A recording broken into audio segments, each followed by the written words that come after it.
बच्चों, जैसा आप जानते हैं कि कोविड-19 को ध्यान में रखते हुए आपकी ऑनलाइन क्लासेस की व्यवस्था की गई है और यहाँ पर आप बायोलॉजी की ये पहली ऑनलाइन क्लासेस में हैं। आप बायोलॉजी के सिलेबस के अनुसार आपके पास कुल 5 यूनिट हैं, जिसमें से पहली यूनिट फर्स्ट, जिसका पहला टॉपिक है रिप्रोडक्शन इन ऑर्गेनिज्म, जीवों में जनन किस प्रकार होता है, ये आपका पहला टॉपिक है। आज हम इसके ऊपर थोड़ा सा डिस्कस करेंगे। सबसे पहले आता है रिप्रोडक्शन क्या है। तो रिप्रोडक्शन का मतलब क्या होता है, पहले हम ये जानते हैं। कोई भी ऑर्गेनिज्म हो, स्पेशली लिविंग ऑर्गेनिज्म में रिप्रोडक्शन का कैरेक्टर जो होता है मुख्य रूप से पाया जाता है। Reproduction means production of new individual from old ones. Reproduction वह प्रोसेस है जिसके द्वारा कोई भी ऑर्गेनिज्म अपने नंबर्स को इंक्रीज करता है। रिप्रोडक्शन 3 प्रकार से होता है: वेजिटेटिव रिप्रोडक्शन, एसेक्सुअल रिप्रोडक्शन और सेक्सुअल रिप्रोडक्शन। इन तीनों रिप्रोडक्शन का एक्सप्लेनेशन इस टॉपिक में आपका होना है। सबसे पहले हम लेते हैं वेजिटेटिव रिप्रोडक्शन। वेजिटेटिव रिप्रोडक्शन क्या है, कितने प्रकार से होता है और कैसे होता है, ये हम देखते हैं। वेजिटेटिव रिप्रोडक्शन की जहाँ तक बात है, स्पेशली प्लांट में वेजिटेटिव रिप्रोडक्शन जो होता है प्लांट्स में पाए जाने वाले वेजिटेटिव पार्ट्स के द्वारा होता है। Vegetative reproduction, vegetative reproduction, vegetative reproduction. Vegetative reproduction specially plant में पाए जाने वाले पार्ट्स के द्वारा ही होता है। प्लांट में जो भी पार्ट पाए जाते हैं वो एक नए प्लांटलेट्स का निर्माण कर देते हैं और यही वेजिटेटिव रिप्रोडक्शन है। एक प्लांट में स्पेशली अगर हम बात करते हैं तो एक प्लांट के अंदर मुख्य रूप से 3 भाग पाए जाते हैं: रूट, स्टेम और लीफ। जब रिप्रोडक्शन इन तीनों भागों से नेचुरली होता है, नेचुरली का मतलब है स्वतः होता है, कोई किसी प्रकार के कोई ह्यूमन एफर्ट की आवश्यकता नहीं होती है या कोई ह्यूमन एफर्ट नहीं इसमें लगता है, तो वो नेचुरल वेजिटेटिव रिप्रोडक्शन कहलाता है। और जब इन्हीं प्लांटों में कोई ह्यूमन एक्टिविटी होती है और उसके द्वारा वो अपने नंबर्स को बढ़ाते हैं तो उसको हम आर्टिफिशियल वेजिटेटिव रिप्रोडक्शन कहते हैं। तो आज सबसे पहले हम यहाँ पर नेचुरल वेजिटेटिव रिप्रोडक्शन की बात करते हैं, जो कि प्लांट में पाए जाने वाले रूट, स्टेम और लीफ के द्वारा होता है। Reproduction by root, vegetative reproduction by root. सबसे पहला आता है आपका इसमें जो भाग है प्लांट का, वो है रूट। सबसे पहला भाग जो है वो है रूट। तो वेजिटेटिव रिप्रोडक्शन रूट के द्वारा कैसे होता है ये हम देखते हैं। बहुत सारे प्लांट हैं, मैं यहाँ पर एग्जांपल आपको दे दूँ, सच एज एस्पैरेगस,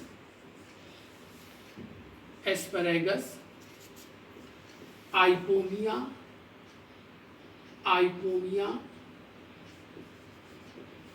बटाटा, आइपोमिया, एस्पैरेगस, आइपोमिया, बटाटा आदि पौधे जो होते हैं, आदि प्लांट जो होते हैं, इनमें वेजिटेटिव रिप्रोडक्शन रूट के द्वारा होता है। और इस प्रोसेस में रूट में बड्स बनती हैं, रूट में बड्स बनती हैं जो फेरेबल कंडीशन आने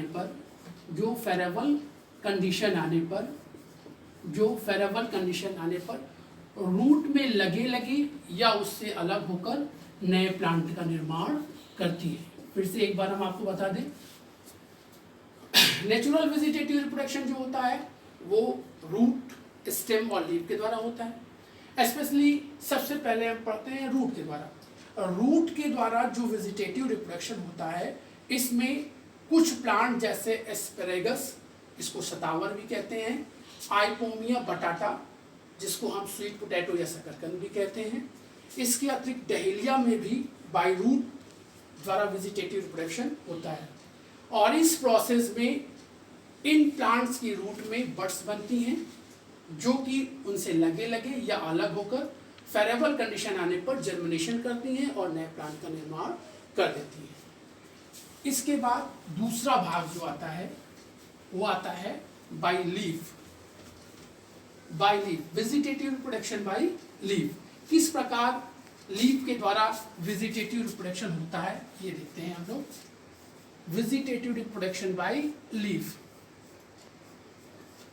कुछ प्लांट, कुछ ऐसे एग्जाम्पल हमको मिलते हैं, जैसे हम एग्जाम्पल आपको देते हैं। सबसे पहले आता है कैलांचू।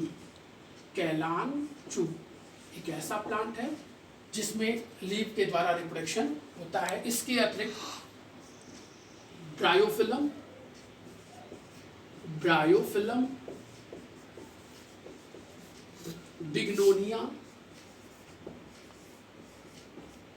बिग्नोनिया आदि कुछ ऐसे प्लांट हैं जिसमें वेजिटेटिव रिप्रोडक्शन लीफ के द्वारा होता है। इस प्रकार के रिप्रोडक्शन में इन प्लांट्स की लीफ के कॉर्नर पर, किनारों पर बड्स बन जाती हैं और ये लीफ जब प्लांट से अलग होकर सॉइल के कांटेक्ट में आती हैं तो यही बड्स जर्मिनेशन के द्वारा नए प्लांट का निर्माण कर देती है। एक बार फिर हम देखते हैं लीफ के द्वारा किस प्रकार वेजिटेटिव रिप्रोडक्शन होता है। कुछ प्लांट जैसे कैलांचू, ब्रायोफिलम, बिग्नोनिया आदि पौधों में पाए जाने वाली जो लीफ होती हैं उनके किनारे की ओर बड्स बन जाती हैं और ये लीफ जब प्लांट से डिटैच हो जाती है और ये बड्स सॉइल के कांटेक्ट में आती हैं तो जर्मिनेशन के द्वारा नए प्लांट का निर्माण कर देती है। तीसरा पार्ट जो इसका आता है, तीसरा पार्ट प्लांट का जो है आपका स्टेम के द्वारा वेजिटेटिव रिप्रोडक्शन किस प्रकार होता है आगे हम ये देखते हैं। सबसे महत्वपूर्ण हमारा जो वेजिटेटिव रिप्रोडक्शन है वो स्टेम के द्वारा ही होता है, क्योंकि इसमें कई तरीके हैं, कई प्रकार हैं स्टेम के। आप जानते हैं स्टेम किसी भी प्लांट में पाया जाने वाला एरियल पार्ट है। स्टेम प्लांट का एरियल पार्ट है, क्योंकि रूट स्पेशली सॉइल के अंदर जाती है, रूट स्पेशली सॉइल के अंदर रहती है। अब अगला जो आपको वेजिटेटिव रिप्रोडक्शन पढ़ना है by the stem. Natural vegetative reproduction stem के द्वारा जो होता है वो निम्नलिखित प्रकार से होता है। First by rhizome, second by corm, third by tubers, fourth by bulb, fifth by suckers,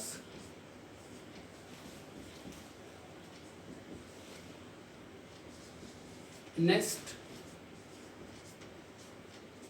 by runners, last by stolen,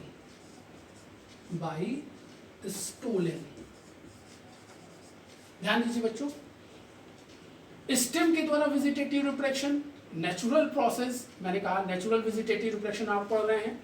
natural process कैसे होता है ये देखना है आपको, किस प्रकार ये अपने आप नए प्लांट का निर्माण करते हैं। यहाँ पर हम ये देखते हैं तो इतने प्रोसेस हैं, यहाँ पर ध्यान दीजिएगा आप लोग। By rhizome, by corm, by tubers, by bulb, by suckers, by runners and by stolon. यहाँ पर हम एक एक करके आपको एक्सप्लेनेशन करेंगे। यहाँ पर इन सभी का सबसे पहले आता है बाय राइजोम। राइजोम के द्वारा, राइजोम क्या है और इसके द्वारा किस प्रकार वेजिटेटिव रिप्रोडक्शन होता है ये देखना है। बाय राइजोम सबसे पहले आता है बाय राइजोम। किस प्रकार राइजोम के द्वारा वेजिटेटिव रिप्रोडक्शन होता है इसको देखते हैं। ध्यान दीजिए यहाँ पर स्टेम के द्वारा जो वेजिटेटिव रिप्रोडक्शन हो रहा है ये सभी मॉडिफाइड स्टेम है, मोस्टली अंडरग्राउंड स्टेम है या फिर सब एरियल स्टेम है। एरियल स्टेम में नेचुरल वेजिटेटिव रिप्रोडक्शन बहुत ही रेयर है, या आप ये कह सकते हैं कि नहीं पाया जाता है। नेचुरल वेजिटेटिव रिप्रोडक्शन केवल दो प्रकार के स्टेम में ही होता है, एक अंडरग्राउंड स्टेम में स्पेशली जो सॉइल के अंदर पाए जाते हैं, और दूसरा होते हैं सब एरियल जो ग्राउंड से लगकर ही इंक्रीज करते हैं। सबसे पहले आता है बाई राइजोम। राइजोम क्या है, इसके एग्जाम्पल क्या है, किस प्रकार ये रिप्रोडक्शन करता है, इसको देखते हैं।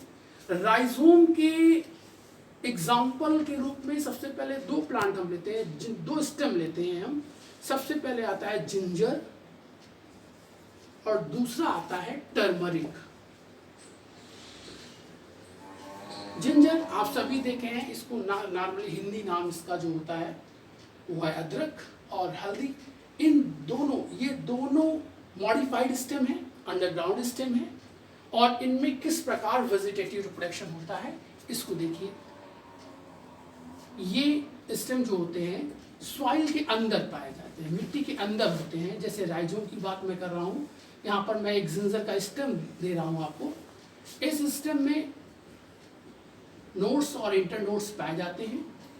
राइजोम में जो कि जिंजर और टर्मरिक जिनके एग्जाम्पल हैं, इनमें भी बड्स बन जाती हैं, और ये बड्स जो होती हैं ये इन स्टेम से लगे हुए या अलग होकर फेरेबल कंडीशन आने पर नए प्लांट का निर्माण करती हैं, बाई राइजोम। राइजोम एक अंडरग्राउंड स्टेम है जिसके एग्जाम्पल आपके सामने है जिंजर और टर्मरिक। इस प्रकार के स्टेम में बड्स बनती हैं जो फेरेबल कंडीशन आने पर नए प्लांट का निर्माण कर देती हैं। ध्यान देने वाली एक बात यहाँ पर यह है कि राइजोम का डेवलपमेंट जो होता है, चूंकि ये एक अंडरग्राउंड स्टेम है, और इसका डेवलपमेंट जो होता है वो सॉइल के अंदर हॉरिजॉन्टल होता है या क्षैतिज दिशा में, हॉरिजॉन्टल या क्षैतिज दिशा में होता है। ये समानांतर ग्रोथ करता है। ऑलवेज हमेशा याद रखिएगा, क्योंकि आगे के जो आपके इंटरमीडिएट के पेपर्स आते हैं उनमें डिफ्रेंसिएशन जरूर आता है, इसलिए हम आपको यहाँ पर सबसे पहले राइजोम के बारे में बता दें। राइजोम मॉडिफाइड स्टेम है, सॉइल के अंदर पाए जाते हैं, या आप ये कह सकते हैं अंडरग्राउंड स्टेम है, और इन स्टेम में छोटी छोटी बड्स बन जाती हैं जो फेरेबल कंडीशन आने पर नए प्लांट का निर्माण करती है। राइजोम ऑलवेज हॉरिजॉन्टल बढ़ता है, हमेशा समानांतर ग्रोथ करता है, कभी भी वर्टिकल ग्रोथ राइजोम के अंदर नहीं पाई जाती। इसके बाद दूसरा जो आता है वो आपका आता है क्रोम। क्रोम और राइजोम में क्या डिफरेंस है इसको आप देखेंगे आगे। दूसरा टॉपिक आपका आता है बाइक्रोम, किस प्रकार क्रोम के द्वारा वेजिटेटिव रिप्रोडक्शन होता है, नेचुरल प्रोसेस है आपका। ये भी एक मॉडिफाइड स्टेम है, वो भी अंडरग्राउंड स्टेम, या आप ये कह सकते हो सॉइल के अंदर पाया जाता है। बाइक्रोम, अभी आपने बाइराइजोम पढ़ा, इसके बाद जो सेकेंड प्रोसेस आता है बाइक्रोम। देखिए क्रोम एक प्रकार का मॉडिफाइड स्टेम है, ये भी एक मॉडिफाइड स्टेम है जो कि सॉइल के अंदर पाया जाता है, और इस प्रकार का स्टेम की जो ग्रोथ होती है वो वर्टिकली होती है। ध्यान दीजिएगा, सबसे इंपॉर्टेंट पॉइंट है वर्टिकल ग्रोथ। क्रोम एक ऐसा स्टेम है, एक ऐसा मॉडिफाइड अंडरग्राउंड स्टेम है जिसकी ग्रोथ वर्टिकल होती है। राइजोम और क्रोम में सबसे बड़ा अंतर यही होता है कि राइजोम भी एक मॉडिफाइड स्टेम है जो सॉइल के अंदर पाया जाता है, और क्रोम भी एक मॉडिफाइड स्टेम है जो सॉइल के अंदर पाया जाता है। और दोनों स्टेम में सबसे बड़ा डिफरेंस ये है कि ये वर्टिकल ग्रोथ करता है, सॉइल के अंदर वर्टिकली ग्रोथ करता है, जबकि राइजोम जो था वो हॉरिजॉन्टल था। ये मैंने पहले क्लियर किया, चूंकि ये यूपी बोर्ड के पेपर में बहुत ज़्यादा आता है कि what is the difference between the rhizome and Chrome. अब इस प्रकार के मॉडिफाइड स्टेम या क्रोम में भी जब भी वेजिटेटिव रिप्रोडक्शन होना होता है तो इसमें भी बड्स बन जाती हैं, और ये बड्स जो होती हैं इससे लगी लगी या डिटैच होकर फेरेबल कंडीशन आने पर नए प्लांट का निर्माण कर देती हैं। और इसके एग्जाम्पल हैं आपके सामने क्रोकस सटाइवस, पहला एग्जाम्पल, दूसरा है कोलोकैसिया, तीसरा है वंडा। क्रोकस सटाइवस आपने इसको मेजर किया है, इसको सैफ्रॉन कहते हैं, सैफ्रॉन है ये, सैफ्रॉन को केसर कहते हैं, सबसे कॉस्टली स्पाइसेस में आता है ये सैफ्रॉन, और ये फैमिली इरिडेसी से बिलोंग करता है, सबसे अच्छा एग्जांपल इसका है। और दूसरा जो आपने कॉमनली सब लोगों ने देखा है कोलोकैसिया, इसको अरबी कहते हैं, जिसका प्रयोग हम अपने एडिबल वेजिटेबल्स के रूप में किया जाता है इसका उपयोग। तो यहाँ पर क्रोम को फिर से एक बार हम रिपीट कर देते हैं, यह एक प्रकार का मॉडिफाइड स्टेम है जो सॉइल के अंदर पाया जाता है। इसमें ग्रोथ वर्टिकल होती है, वेजिटेटिव रिप्रोडक्शन के समय इसमें बड्स बनती हैं जो कि इससे डिटैच होकर या इससे लगे होकर नए प्लांट का निर्माण कर देती है। और इसके एग्जाम्पल में क्रोकस सटाइवस और दूसरा कोलोकैसिया, तीसरा वंडा, ये 3 एग्जाम्पल इसके आते हैं। आपको कोई एक एग्जाम्पल दिमाग में रखना पड़ेगा। राइजोम और क्रोम ये 2 बहुत ही ज़्यादा मुख्य मॉडिफाइड स्टेम है जिनके बारे में आपको ध्यान देना है। इनका डिफरेंशिएशन बहुत अनिवार्य है, ये आता है। तीसरा जो आपका आता है इन दोनों के बाद, तीसरा हम लेते हैं बाइबल्ब। बाइबल्ब भी आपने इसको ऑब्जर्व किया है, अपने घरों में देखा है, इसे देखा है, वो आपको बहुत इजीली याद रखते हैं। तीसरा है बाइबल्ब।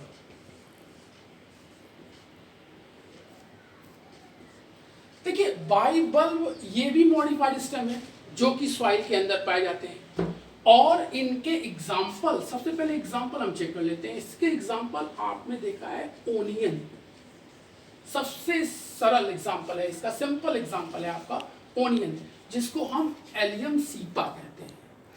इसे क्या कहते हैं हम? Allium cepa. आप सब लोगों ने बाइबल्ब में देखिए ध्यान से, इसका जो एग्जाम्पल मैंने आपको बताया ओनियन, सबने देखा है ओनियन कैसा होता है। इसका बॉटनिकल नेम एलियम सीपा है, फैमिली इसकी आप जानते हैं लिलिएसी फैमिली से ये बिलोंग करता है। और दूसरा एग्जाम्पल इसका है एलियम सीपा और एलियम सटाइवम, से आप गार्लिक कहते हो, एलियम सटाइवम, दोनों ही फैमिली लिलिएसी से बिलोंग करते हैं, मोनोकाट प्लांट्स की ये फैमिली है। अब बाइबल्ब ये भी एक प्रकार का मॉडिफाइड स्टेम है, अंडरग्राउंड सॉइल के अंदर पाया जाता है। इसमें देखें आपने ओनियन का स्ट्रक्चर सब ने देखा हुआ है। यहाँ पर इसमें नीचे की ओर एडवेंटिसेस रूट्स पाई जाती हैं और एलियम सीपा में लीफी स्केल पाई जाती है, लीफी स्केल होती हैं। इनके अंदर फूड कंपोनेंट्स जो होते हैं वो स्टोर रहते हैं। इसमें बड्स बनती हैं, ये एक्सिलरी बड्स होती हैं। एक्सिलरी बड्स जो होती हैं यही आगे चलकर एक नए प्लांट का निर्माण कर देती हैं। इस प्रकार आपने देखा बल्ब के द्वारा किस प्रकार वेजिटेटिव रिप्रोडक्शन होता है। बल्ब नाम इसीलिए दिया गया है क्योंकि इनके जो स्ट्रक्चर है वो बल्ब की तरीके से हैं। इनके 2 एग्जाम्पल मैंने आपको दिए हैं। नंबर 1 ओनियन, जिसको आपने एलियम सीपा कहा है, और दूसरा गार्लिक, जिसे एलियम सटाइवम कहते हैं। दोनों फैमिली लिलिएसी से बिलोंग करते हैं, मोनोकाट प्लांट की यह फैमिली है। और इसमें मैंने बताया इनका स्ट्रक्चर जो होता है बल्ब की तरह होता है। इनमें एडवेंटिसेस रूट्स पाई जाती हैं, इनमें एक्सिलरी बड्स बनती हैं जो कि अलग होकर या लगे एक नए प्लांट का निर्माण कर देती हैं। इसके साथ आपका बाइबल्ब यहाँ पर एंड होता है। अगला जो आता है बाइट्यूबर्स। अगला जो टॉप है आपका पढ़ना है आपको बाइट्यूबर्स, किस प्रकार वेजिटेटिव रिप्रोडक्शन ट्यूबर्स के द्वारा होता है। ट्यूबर्स क्या होते हैं? जैसा सभी आपने पढ़ लिया है, ट्यूबर्स भी एक मॉडिफाइड स्टेम है जो कि जिसकी ग्रोथ सॉइल के अंदर होती है या एक अंडरग्राउंड स्टेम है। ट्यूबर्स का सबसे अच्छा एग्जांपल पोटैटो होता है। पोटैटो, इसमें आप सभी लोगों ने देखा होगा कि पोटैटो में कुछ ब्लैक कलर के स्पॉट्स पाए जाते हैं और इन ब्लैक कलर के स्पॉट्स को आई कहते हैं। इन आई में स्पेशली बड्स का निर्माण होता है जो कि एक नए प्लांट्स का निर्माण करती है। फेरेबल कंडीशन में ये बड्स जर्मिनेशन के द्वारा एक नए प्लांट का निर्माण कर देती हैं। बाइट्यूबर्स याद रखिएगा, पोटैटो फैमिली सोलेनेसी से बिलोंग करता है, मॉडिफाइड स्टेम है, सॉइल के अंदर पाया जाता है। इसमें कुछ ब्लैक कलर के स्पॉट्स पाए जाते हैं जिनको हम आई कहते हैं और इन आई के अंदर ही बड्स का डेवलपमेंट होता है। ये बड्स फेरेबल कंडीशन में आने पर नए प्लांट का निर्माण कर देती हैं। अगला जो आता है आपका वो आता है